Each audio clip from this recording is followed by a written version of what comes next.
Praise the Lord. Zephaniah 3ஆம் அதிகாரம் 15வது வசனம். கர்த்தர் உன் ஆக்கினைகளை அகற்றி உன் சத்துருக்களை விலக்கினார். இஸ்ரவேலின் ராஜாவாகிய கர்த்தர் உன் நடுவிலே இருக்கிறார். இனி தீங்கை காணாதிருப்பாய். ஆண்டுடைய வார்த்தை சொல்கிறது, இந்த புதிய மாதத்திலே நீ தீங்கை காண மாட்டாய்.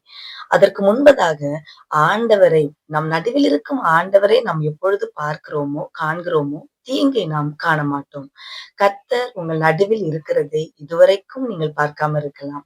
ஆனால் அவர் நடுவில் இருக்கிறதை இந்த மாதம் நீங்கள் பார்ப்பது உண்மையானால் நீங்கள் இனி தீங்கை காண மாட்டீர்கள். வேதத்திலே வாசிக்கிறோம், எகிப்து தேசத்திலிருந்து பயந்து முதலாவதாக மோசே வெளியே வந்தார். ஆனால் ஆண்டவர் அவனை சந்திக்கும் பொழுது எரிகிற முட்செடியின் வழியிலே ஆண்டவர் அவனை சந்தித்தார். அந்த அதிசயத்தை பார்க்கும்படி காணும்படி மோசே நெருங்கி போனான் என்று வசனம் சொல்கிறது. அந்த முட்செடிக்கு நடுவில் இருந்த ஆண்டவர் மோசையோடு கூட பேசினார். நீ வா, உன்னை நான் எகிப்துக்கு அனுப்புவேன் என்று சொன்னார். எந்த மனிதனை கண்டு பயந்து வெளியே வந்தானோ, நீ எங்களுக்கு அதிகாரியாக நியாயாதிபதியாக உன்னை நியமித்தவன் யார் என்று கேள்வி கேட்டார்களோ, அந்த ஜனத்துக்கு உள்ளே மீண்டும் மோசே அனுப்பப்பட்டான். தலைவனாக அனுப்பப்பட்டான், மீட்பனாக அனுப்பப்பட்டான்.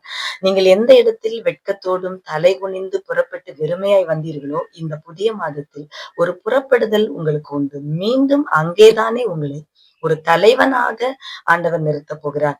அந்த ஒரு பெரிய மாற்றத்தோடு நீங்கள் போய் அநேகரை மீட்கும்படி, அநேகரை விடுவிக்கும்படி உங்கள் மூலமாக கர்த்தர் கிரியை செய்ய போகிறார்.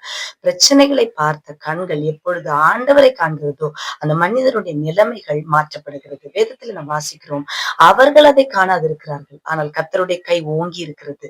அந்த ஓங்கின கை உங்களுக்காக இந்த புதிய மாதத்தில் செயல்படும். அவர் எப்படிப்பட்டவர் என்பதை உங்கள் மூலமாய் விளங்க பண்ணுவார். God bless you.